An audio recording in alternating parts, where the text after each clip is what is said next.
नाज़रीन गिरामी अस्सलामु अलैकुम वरहमतुल्लाहि वबरकातुह।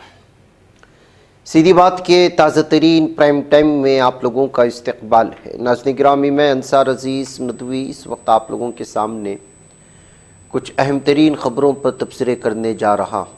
तफसीलात में जाऊँ उससे पहले आप लोगों से जो दरख्वास्त होती है उस पर तवज्जो करने की अपील करूँगा। नाज़रीन गिरामी, इस वक्त सबसे पहले जैसा कि मैंने कल भी प्राइम टाइम में आप लोगों के सामने रखा था, हर दिन लगातार इस ब्लास्ट को लेकर के जो लाल किले के पास हुआ है, एक तरफ धड़ाधड़ गिरफ्तारियां हो रही हैं और जो भी गिरफ्तारियां हो रही हैं वो डॉक्टरी पेशे से ताल्लुक़ रखने वाले लोगों की, कौन किसकी शादी में शरीक हो रहा है, कौन किसके साथ बात किया था, वग़ैरह वग़ैरह। हर दिन आप देख रहे होंगे अलग अलग तरह की एक तरफ तफसीलात आ रही हैं, दूसरी जानिब सवालात भी उठते जा रहे हैं टाइमिंग को लेकर के, और फिर जो है हमले के फौरी बाद उसको जो है धमाका करार दिया गया, फिर उसके बाद दहशतगर्दाना कार्रवाई करार दी गई। तो कांग्रेस के पवन खेरा ने भी इस सिलसिले में एक प्रेस कॉन्फ्रेंस करते हुए बहुत सारे सवालात उठाए और उन्होंने जो सवालात किए हैं वाकई में वो सवाल होना चाहिए, इतराज़ात होना चाहिए। मिसाल के तौर पर लाल किला दिल्ली में जिस जगह पर मौजूद है वो कोई मामूली इलाका नहीं है, उसके आसपास का पूरा इलाका वीवीआईपी कहलाया जाता है। राष्ट्रपति भवन वहाँ है, पार्लियामेंट वहीं पर है, पीएम का रेसिडेंस है, घर है, नेशनल कैपिटल कि इस तरह के इलाके में और सिर्फ कुछ ही दूरी पर इन तमाम इलाकों के इतना बड़ा धमाका खेज़ मवाद आया कैसे, वहाँ इंटर हुआ कैसे, और इतना बड़ा धमाका खेज़ मवाद इन दहशतगर्दों के हाथों में लगता है कैसे, बॉर्डर सीज कर दिया गया है। इन सारी चीज़ों को लेकर के जो है पवन खेरा ने जो है 2900 किलोग्राम धमाका खेज़ मवाद, आप अंदाज़ा भी लगा सकते हैं कितने बड़े पैमाने का ये है, और सिर्फ 20 किलोमीटर दूरी पर दिल्ली से यहाँ पर पहुँच जाता है। सारी चीज़ें जो है इस वक्त पवन खेरा ने उठाए हैं, एतराज़ात लगातार हो रहे हैं, सवालात लगातार उठा रहे हैं। अब ऑफिशियली प्रेस कॉन्फ्रेंस के ज़रिए से इन तमाम चीज़ों को उठाने की कोशिशें हो रही। आप ख़ुद इसको सुने, फिर उसके बाद जो है मैं आपको आम आदमी पार्टी के सदर सौरभ भारद्वाज ने किस तरह से जो है पेशेंट को, कल जब पीएम मोदी मुलाकात के लिए आए भूटान से, तो उस वक्त उनके हाथ में लगे हुए थे जो फर्स्ट एड कहा जाता है, लेकिन इससे पहले उन्हीं ज़ख्मियों को मिलने गए तो उनके पास हाथों में कुछ लगा हुआ नहीं था। क्या फौरी ज़ख्मी होने के बाद उनको किसी भी तरह की ट्रीटमेंट नहीं दी गई? क्या इस हमले से पीएम मोदी या उनकी पार्टी या जितने भी लीडरान हैं वो अपना तशहीर कराना चाह रहे हैं, उसका भरपूर फ़ायदा उठाना चाह रहे हैं? ये भी उन्होंने सवालात उठाए। पहले आप पवन खेरा साहब की इस वीडियो को सुने, फिर उसके बाद सौरभ भारद्वाज की। 10 नवंबर को यहाँ जहाँ हम बैठे इसके बहुत पास, प्रधानमंत्री के घर के बहुत पास, पार्लियामेंट के बहुत पास, राष्ट्रपति भवन के बहुत पास एक विस्फोट हुआ। लाल किले के पास देश की राजधानी में विस्फोट हुआ और इस विस्फोट में अब तक 13 लोगों की जान जा चुकी। मैं इसको विस्फोट कह रहा हूं, आतंकी हमला कहने में सरकार ने 48 घंटे लगाए, तो मैं भी थोड़ी देर बाद उस पर आता हूं। इस विस्फोट में जो 13 लोग मारे गए और काफी लोग घायल हुए, हमारी प्रार्थना उन सबके साथ है, उनके परिवारों के साथ। हैरानी की बात यह है कि 48 घंटे बाद कैबिनेट ने, गौर फरमाइएगा, कैबिनेट ने ये घोषणा की कि इसको हम एक आतंकी हमला मानते हैं। 48 घंटे प्रधानमंत्री भूटान से लौटकर आए, उसके बाद कैबिनेट कमेटी ऑन सिक्योरिटी की मीटिंग होती है और ये घोषणा होती है कि इसको हम आतंकी हमला मान रहे हैं। बहुत सवाल उठते हैं और गंभीर सवाल उठते हैं, क्योंकि देश की राजधानी में ऐसा हुआ है। आप सबको याद होगा, इतना बड़ा हमला देश की राजधानी में 2001 में हुआ था संसद के ऊपर। अटल बिहारी वाजपेयी जी प्रधानमंत्री थे। आप सब पत्रकारिता शुरू कर रहे होंगे उस वक्त। बहुत हैरानी की बात यह है और सवाल यह उठता है, इतनी इंटेलिजेंस, इतनी सुरक्षा एजेंसियां, ऊपर डोवल साहब, अमित शाह साहब, इतने लोग बैठे हैं, पैनी नजर बताते हैं कि हम पैनी नजर से देख रहे हैं। इतनी भारी संख्या में, इतनी भारी मात्रा में फरीदाबाद में 2900 किलो विस्फोटक सामग्री कैसे पहुंच गई?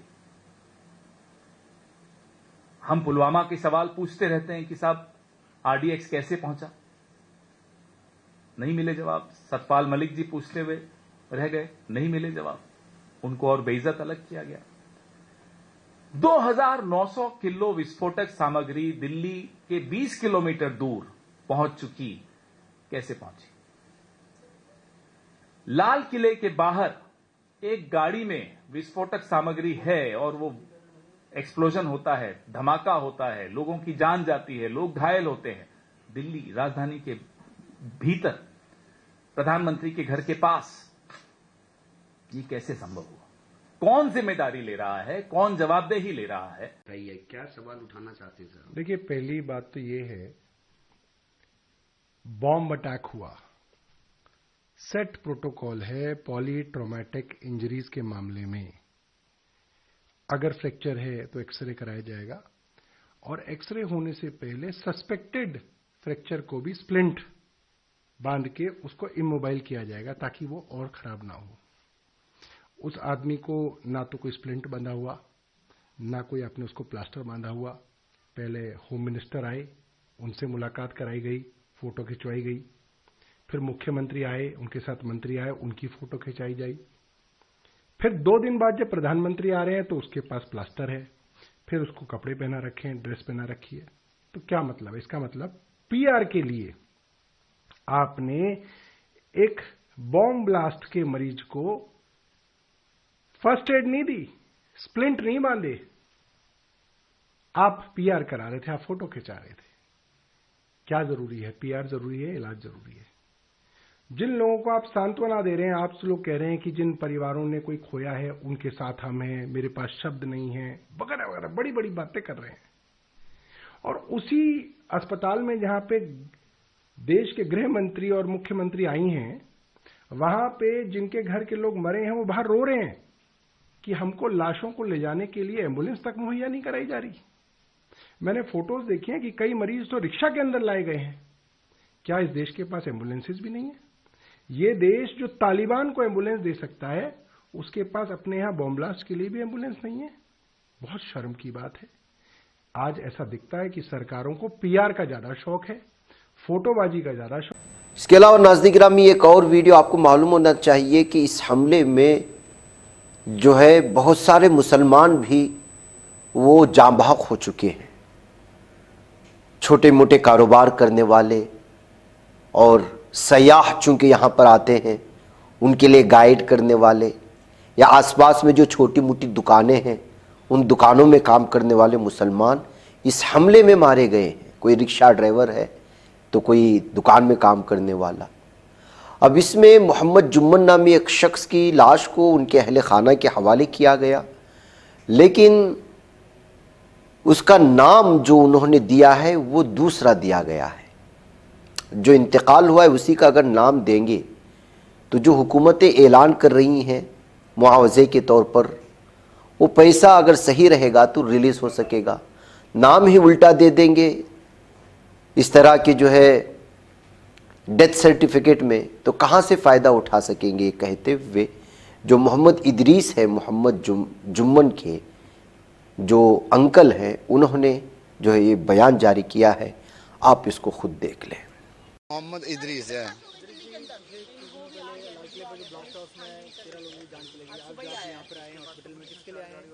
वो मोहम्मद जुम्मन के लिए आए हैं।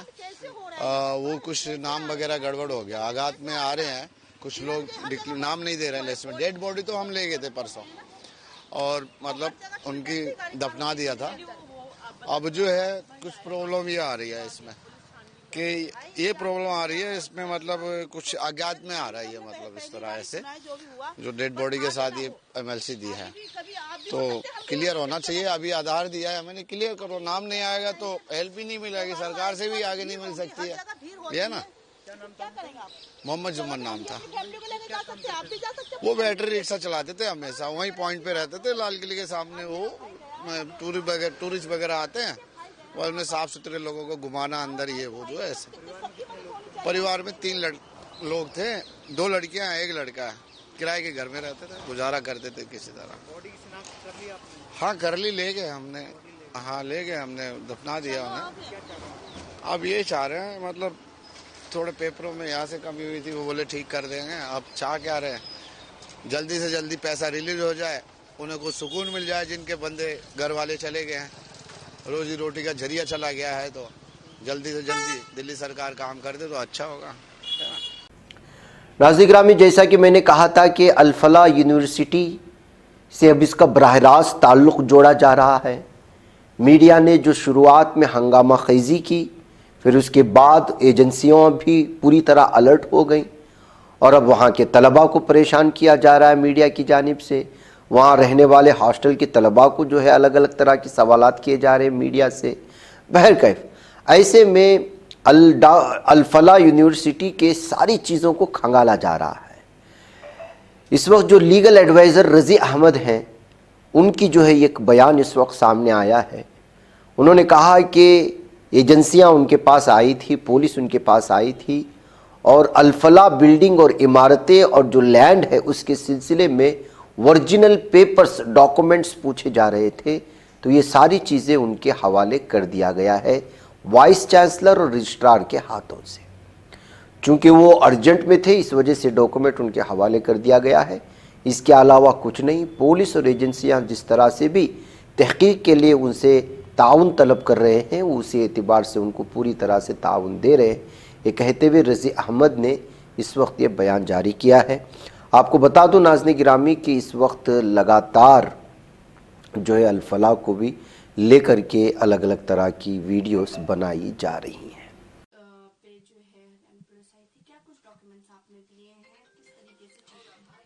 जो पुलिस ने डॉक्यूमेंट मांगे थे वो लैंड से रिलेटेड डॉक्यूमेंट, बिल्डिंग्स वगैरह से रिलेटेड डॉक्यूमेंट मांगे थे। उनकी हार्ड कॉपी उनको चाहिए थी। पुलिस के आने का मकसद वो हार्ड कॉपी लेना था और कोई चीज पुलिस ने हमारे से नहीं मांगी है और हमने उनको पूरा आश्वासन दिया है कि जो चीज आप मांगेंगे हम आपको देते रहेंगे। और ये आश्वासन ऑलरेडी हमारी यूनिवर्सिटी की वाइस चांसलर और रजिस्ट्रार साहब के द्वारा उनको दिया जा चुका है, क्योंकि उनको जल्दी थी तो उन लोगों ने डॉक्यूमेंट्स हमारे से लिए और वो लोग चले गए हैं। जिस तरीके से अल-फलाह यूनिवर्सिटी पे क्वेश्चन हुआ है, किस तरीके से आप देखते हैं जो ट्रस्टी हैं उनको लेकर के भी सवाल है, तो वो सारी चीजें कैसे आप देखते हैं? ये पूरी दुर्घटना जो हुई है ये बहुत ही दुखद है। यूनिवर्सिटी के लिए एक बहुत बड़ा नुकसान है, लेकिन इसका सिर्फ भरपाई तभी होगी जब इन लोगों को जो है जस्टिस पर लाया जाएगा। उस चीज में यूनिवर्सिटी पूरी तरह से सहयोग कर रही है। जितने लोगों डेथ हुई है उनके परिवारों के प्रति हम लोगों का पूरी संतावना उनको देना चाहते हैं। उन लोगों के प्रति पूरी तरह से हम लोगों के अंदर अफसोस है। नाज़रीन गिरामी, क्या वाकई में यहाँ रेड फोर्ट पर होने वाले हमले के बाद मुसलमानों को परेशान करने का सिलसिला जारी हो चुका है अलग अलग तहकीकात के नाम पर? ये एक सवाल उठ रहा है और जाहिर सी बात है कि इस वक्त छानबीन के नाम पर ATS एंटी टेररिज्म स्क्वाड ने जो है अलग अलग तरह की छापामार कार्रवाइयाँ कर रही हैं। जैसे मिसाल के तौर पर इब्राहिम खलील आबिदी की ये बीवी हैं महजबीन तबस्सुम, उनका एक बयान इस वक्त सामने आया है। महाराष्ट्र एंटी टेररिज्म स्क्वाड की जानिब से इब्राहिम खलील आबिदी के घर पर छापामारी कार्रवाई हुई है और उनकी बीवी महजबीन तबस्सुम ये सारी तफसीलात उनको फराहम कर रही है कि किस तरह से उनके घर में दोपहर के बाद सर्च वारंट लेकर पुलिस पहुंची उन्होंने उनके फ़ोन्स लिए, हार्ड डिस्क लिए, बच्चों की डिवाइसेस भी ले गई और फिर उनकी कुर्ला के घर पर भी जो है छापामारी करने की कोशिशें हो रही हैं। अब इस सिलसिले में इब्राहिम खलील आबिदी को किन इल्ज़ामात की बुनियाद पर गिरफ़्तार किया गया है और क्या वो बराह रास्त जो इस वक्त लाल किला हमला हुआ था उसमें उनका कनेक्शन है, ये सारी चीज़ें इस वक्त पुलिस की जानिब से सामने आनी हैं। लेकिन महजबीन तबस्सुम क्या कह रही है, आप यहाँ पर इसको सुन सकते हैं। सर, मेरा नाम महजबीन तबस्सुम, मेरे हस्बैंड का नाम इब्राहिम खलील आबिदी है। वो अपना साबुसिद्दीकी कॉलेज में प्रोफेसर रहे हैं 35 साल। और कल पुलिस ATS पुणे हमारे घर आई थी, 15 की तादाद में थी। उन्होंने हमारा घर सर्च किया, सर्च वारंट के साथ आए थे। घर की तमाम तलाशी ली, 3 घंटा 2 से लेकर 5 तक 3 घंटे तक उन्होंने हमारे घर की तलाशी ली। इस दौरान मेरे बच्चे और मैं बहुत डिस्टर्ब हुए। मेरे छोटे बच्चे हैं, मैं घर में रहती हूँ, अकेली हूँ, मैं मेरे हस्बैंड के साथ रहती हूँ। बहुत डिस्टर्बेंस क्रिएट हुआ हमारे घर में। उन्होंने सारा सामान उलट पलट किया, चीजें देखी, किया। उनको कुछ मिला नहीं, सिर्फ उन्होंने हार्ड डिस्क हमारा लिया कंप्यूटर का और मेरा फोन, बच्चों का फोन और मेरे हस्बैंड का फोन साथ में लेके गए। और कुर्ला में मेरे हस्बैंड का दूसरा घर है, तो वो उस घर में भी बोले हम तलाशी लेंगे। उस घर की तलाशी ली और उसके बाद वो कुर्ला पुलिस स्टेशन में उनको लेके चले गए अपने साथ। फिर से बुलाया गया है कुछ जांच के लिए? फिर से बुलाया गया उनको, अभी 11 बजे 12 बजे के करीब उनको वापस से बुलाया गया है। और पुणे भी बुलाएंगे वो लोग 1 या 2 दिन में, जब उनको बुलाना होगा तो। और क्या लगता है अलकायदा, आतंकवाद, इस तरह से यहाँ पे जो स्टैंप लगाया गया है पूना की कार्रवाई के बाद, यहाँ पे अलकायदा, आतंकवाद, ये सब से हमारा कोई कनेक्शन नहीं है। अलकायदा तो है ही नहीं, पहली बार जबरदस्ती का खड़ा किया हुआ है ये सब, कोई कुछ है ही नहीं। ये तमाम को जो सपोर्ट मिलता है ना, ये सब ये अमेरिका से मिलता है और गवर्नमेंट सपोर्ट करेगी तो खड़ी होगी ये सारी तंजीमें। और हमारे से कोई कनेक्शन नहीं हो सकता। हम तो भोले भाले लोग हैं भाई, हमको क्या उससे लेन देन। हम तो सिर्फ और सिर्फ अल्लाह और रसूल की बातें लोगों को बता रहे हैं, बस कुरान को हम लोगों में तबलीग कर रहे हैं। तो प्रोफेसर थे, कितने सालों से प्रोफेसर थे? कुर्ला में किस तरह से घूमता उनका, इधर यहाँ पे किस तरह से फैमिली से आप यहाँ पे रहते हैं? हम यहाँ पे 5 साल से रह रहे हैं। मेरे हस्बैंड कुर्ला में अपने उनका 22 साल से घर है। आपके साथ कौन कौन यहाँ पे रहते, जुड़े हुए यहाँ पे रहने? मैं, मेरे 3 बच्चे हैं, मेरे हस्बैंड है और बाकी मेरे पेरेंट्स। इस तरह से जो कार्रवाई की गई है, एक्शन लिया गया है, इसने समय तक कुछ कंप्लेंट आपकी तरफ से कुछ आ गई? जी, जब कल मेरे हस्बैंड को वो लेके गए, मेरा कोई कांटेक्ट नहीं हुआ, तो मैंने फिर कंप्लेन लेटर डाला, कंट्रोल रूम में कांटेक्ट किया। तो मैंने वहां पे कंप्लेन लेटर डाला कि किस तरीके से मेरे हस्बैंड को लेके गए आप लोग, और मुझे कुछ भी कांटेक्ट नहीं किया उन्होंने कि कहाँ रखे हैं, क्या है, कुछ भी नहीं। मैं डर गई। रात के 12 बजे तक उनसे मेरा कोई कांटेक्ट नहीं हुआ। इवन उनका बेटा भी उनके साथ गया, उसको भी उन्होंने, उनका भी फोन ले लिया, कोई कांटेक्ट नहीं हुआ। फिर से बुलाया गया है जांच? फिर से अभी बुलाया गया है, बुलाया गया कुछ अभी कुर्ला में बुलाया गया है, कुर्ला में पुलिस स्टेशन पर बुलाया गया उनको। वो कुछ पंचनामा वगैरह बनाया उन्होंने, अभी वापस से बुलाए 11-12 बजे। हार्ड डिस्क से उसमें क्या क्या? हार्ड डिस्क हमारा बच्चों का है वो एक्चुअली कंप्यूटर, उसमें कुछ भी नहीं, इंटरनेट भी नहीं। कितने घंटे तक यहाँ पे? 3 घंटे थे वो लोग सर। लेकिन अभी हम चुप नहीं बैठेंगे, क्योंकि हमको एक तरीके से वो लोग टॉर्चर कर रहे हैं, हरेस कर रहे हैं। हमारे घर में डिस्टर्बेंस कर रहे हैं, हमारी फैमिली पे इसका असर पड़ेगा, बच्चों पे पड़ेगा, इवन हमारे रिलेटिव्स पे पड़ेगा, हमारे सोसाइटी पे पड़ेगा इसका असर। तो हमने पहले पुलिस को कंप्लेन किया है, 3-4 स्टेशन पे किया है हमने, और हम हाई कोर्ट तक भी जाएंगे। इस तरीके से हमको टॉर्चर करेंगे तो। Thank you. उधर नाज़रीन गिरामी, दहशतगर्दी के इल्ज़ामात के तहत गिरफ्तार हैदराबाद के डॉक्टर सैयद अहमद मुहिउद्दीन के मकान में मंगल की निस्फ शब गुजरात ATS ने तलाशी ली। मीडिया इत्तलात के मुताबिक राजेंद्र नगर के 4th व्यू कॉलोनी में वाक़ सैयद के मकान पर 5 रुकनी खुसूसी टीम ने, जो एक एडिशनल SP के ज़ेर क़ियादत थी, 1.5 घंटे तक तलाशी ली है, खबर आ रही है। इस दौरान ATS टीम ने 3 अक़साम के माए केमिकल, एक कंप्यूटर, मुख्तलिफ किताबें, तेल बनाने वाली मशीन, कई अहम दस्तावेज़ात जब्त कर लिए। पुलिस ने डॉक्टर मुहिउद्दीन के भाई उमर फारूकी को नोटिस देने के बाद सर्च ऑपरेशन अंजाम दिया था। उमर फारूकी ने मीडिया से बात करते बताया उनके घर में मंगल की आधी रात को ही ATS की तलाशी हुई थी और फिलहाल कोई नई कार्रवाई नहीं हो रही है। उन्होंने वाजे किया कि हमारे घर पर एक ही बार छापा पड़ा, उसके बाद टीम गुजरात वापस चली गई। उमर फारूक ने भी बताया उनके भाई अहमद मुहिउद्दीन का गैलेक्सी नामी शावरमा होटल और राजेंद्र नगर की पिल्लर नंबर 122 के करीब है, जहां भी पुलिस ने उसी रात धावा किया। उन्होंने बताया कि उन्हें अपने भाई की टेक्नोलॉजी के इस्तेमाल या सोशल मीडिया सरगर्मियों के बारे में कोई मालूमात नहीं है। पुलिस ने ताहाल इस मामले पर बाज़ाब्ता बयान जारी नहीं किया। ताहम इस कार्रवाई के बाद मकामी सतह पर भी सनसनी फैल चुकी है। इधर नाज़रीन गिरामी, डॉक्टर आदिल अहमद की निकाह में शरीक 2 डॉक्टर्स को भी गिरफ्तार कर लिया गया है। लाल किला धमाका केस से भी इसको जोड़े जाने की बात सामने आई है। दिल्ली के लाल किला धमाका केस से जुड़े दहशतगर्दाना नेटवर्क की तहकीकात में ये नया इंकिशाफ सामने आया। हिंदुस्तान टाइम्स की रिपोर्ट के मुताबिक उत्तर प्रदेश पुलिस ने 2 डॉक्टरों को हिरासत में लेकर पूछताछ शुरू कर दी, जो दहशतगर्द नेटवर्क के मरकजी मुलजिम डॉक्टर आदिल अहमद की शादी में शरीक हुए थे। रिपोर्ट के मुताबिक 4 अक्टूबर को श्रीनगर में डॉक्टर आदिल की शादी की तकरीब दरअसल इस नेटवर्क के अहम अरकान और सहूलतकारों की खुफिया मुलाकात का मरकज़ बनी थी, ये कहा जा रहा है पुलिस की जानिब से। ये इंकिशाफ उस वक्त हुआ जब जम्मू कश्मीर पुलिस ने 6 नवंबर को सहारनपुर से डॉक्टर आदिल को गिरफ्तार किया। बादअज़ा यूपी पुलिस और जम्मू कश्मीर पुलिस ने मुश्तरका तौर पर सहारनपुर और लखनऊ में कार्रवाइयाँ अंजाम दी। तहकीकात से पता ये चला है कि सहारनपुर के अस्पताल में काम करने वाले डॉक्टर आसिम जैदी और डॉक्टर बिलाल अहमद भी शादी में शरीक थे। दोनों को जम्मू कश्मीर पुलिस की क़यादत में यूपी पुलिस ने हिरासत में लेकर पूछगछ शुरू कर दी। पुलिस के मुताबिक इस तकरीब में दीगर डॉक्टरों की मौजूदगी के शवाहिद भी तलाश किए जा रहे हैं, जिनमें लखनऊ के डॉक्टर परवेज़ अंसारी शामिल हैं, जिन्हें मंगल को हिरासत में लिया गया था।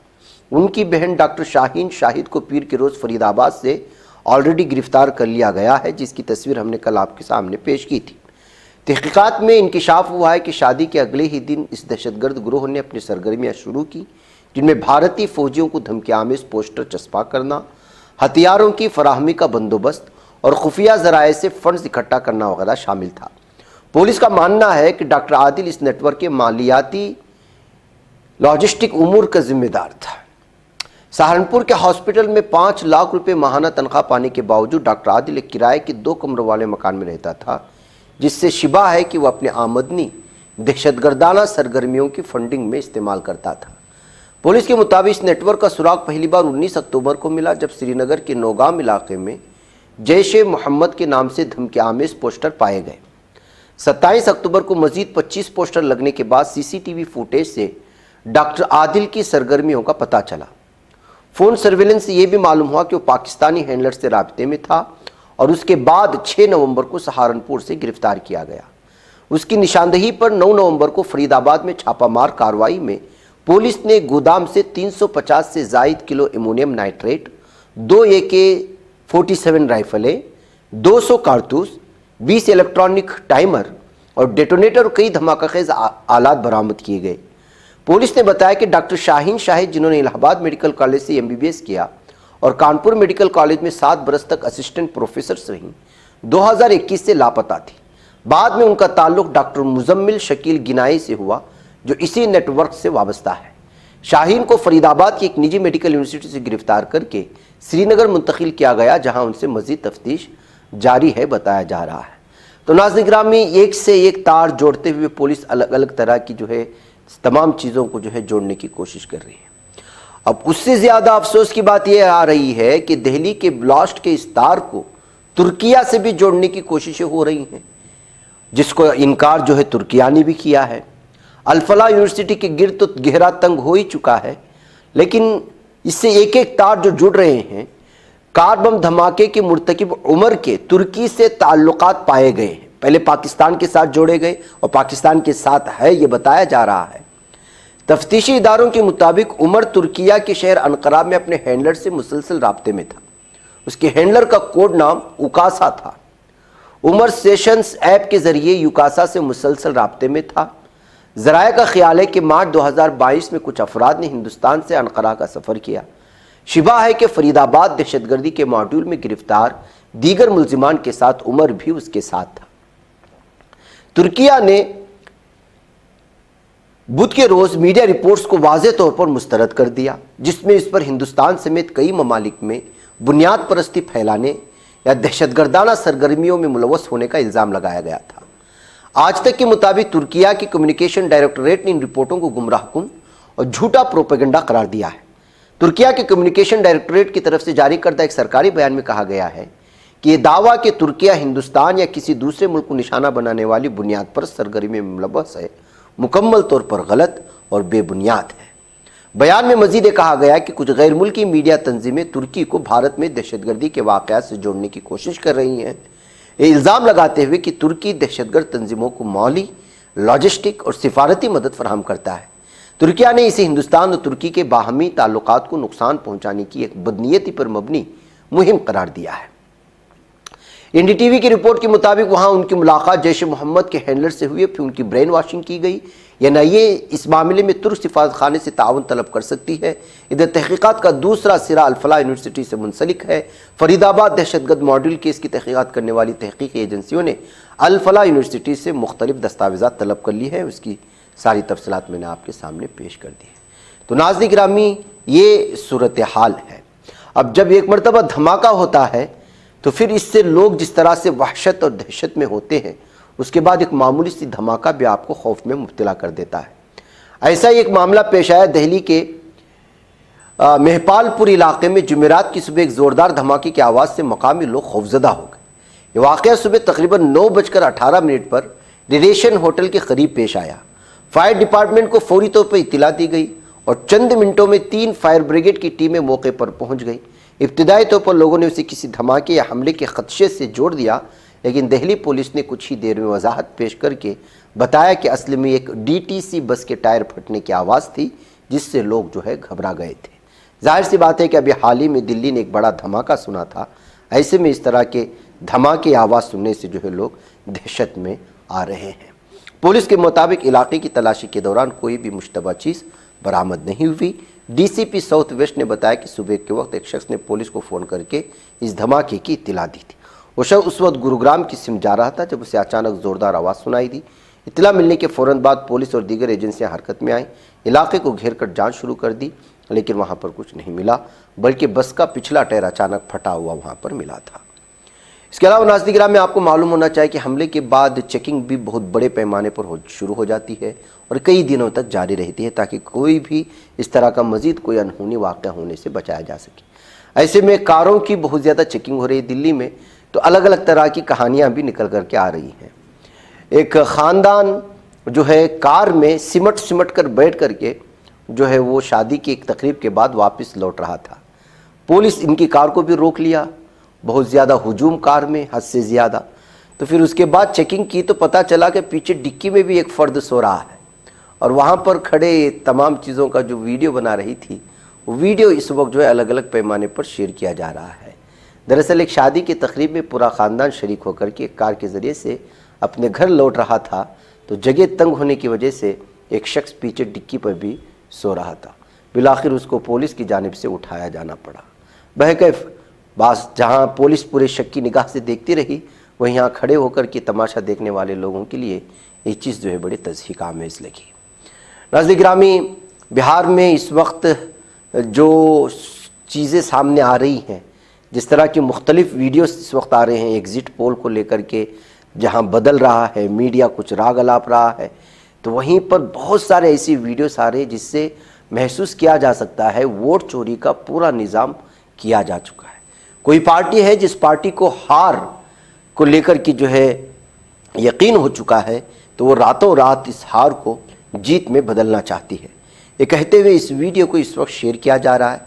कहीं जो है जो लोग स्ट्रांग रूम के सामने बैठे हुए हैं मुख्तलिफ़ पार्टियों की, उनको लाठीचार्ज करके मारा जा रहा है, उठाया जा रहा है। तो कहीं पर जो है कई ट्रक्स को देखा जा रहा है कि स्ट्रांग रूम के पास से वो जो चीज़ें रखी जाती है, वो जो है ईवीएम जिन ट्रक्स में रखा जाता है, ट्रंक्स में, और वो जो है एक गाड़ी से दूसरी जानिब ले जाते हुए नज़र आ रहे हैं। तो मतलब ये है कि कुछ गड़बड़ हो रहा है बिहार में इस वक्त। उस पार्टी, वो पार्टी जो है इस वक्त जीत का जश्न मनाना चाहती है, लेकिन उसको हार का यकीन हो चुका है। तो स्ट्रांग रूम से ईवीएम को यहाँ से वहाँ से ट्रंक हटाने का क्या मामला है, एक दो नहीं बल्कि कई वीडियोस वायरल हो रही, ये सारी चीज़ें वही हैं। जी हाँ नाज़रीन गिरामी, जैसे मिसाल के तौर पर रात के 3 बजे आप अंदाज़ा लगा सकते हैं कि जो है वो लारियों को पकड़ा जा रहा है जिसमें ईवीएम रखे जाने वाले ट्रंक्स को देखा गया। फिर लोगों ने उस ट्रक्स को रोका। सासाराम की बात बताई जा रही है और भी बहुत सारे इलाकों की जहां पर जो है जन स्वराज की, आरजेडी की जो है लोग एहतिजाज भी दर्ज कर रहे हैं, और जो लोग एहतिजाज दर्ज कर रहे हैं उन पर जो है लाठीचार्ज भी किया जा रहा है। और बहुत सारे ऐसी वीडियो आए हैं जहां पर स्ट्रांग रूम के ऊपर सीसीटीवी कैमरे जो थे वो बंद, कई घंटों तक बंद हो रहे नजर। जब सीसीटीवी कैमरे बंद हो रहे हैं तो फिर इसका फ़ायदा कौन उठा रहा है? ऐसी चीज़ें हैं जिसको लेकर के इस वक्त सोशल मीडिया में बिहार में बहुत ज़्यादा एतराज़ात जताए जा रहे हैं और कहा जा रहा है कि जो है कुछ तो है जो अंदरूनी सतह पर इस वक्त कोई मखसूस का पार्टी अपनी ताकत का इस्तेमाल करते हुए वोटों को और ईवीएम मशीनों के साथ खिलवाड़ करने या उसको चेंज करके और उसको बदल करके जो है दूसरे वहाँ पर ईवीएम मशीन लगा करके जीत को यकीनी बनाने की कोशिश कर रहे हैं। बहरकैफ लाठी चार्ज किसने क्या कहा, यहाँ पर एक बयान वीडियो सामने आई है। आप इसको देख कर के अंदाज़ा लगा सकते हैं कि बिहार में खेला हो रहा है। नाज़रीन मुझे इजाज़त दें। अस्सलामु अलैकुम रहमतुल्लाहि व बरकातहू।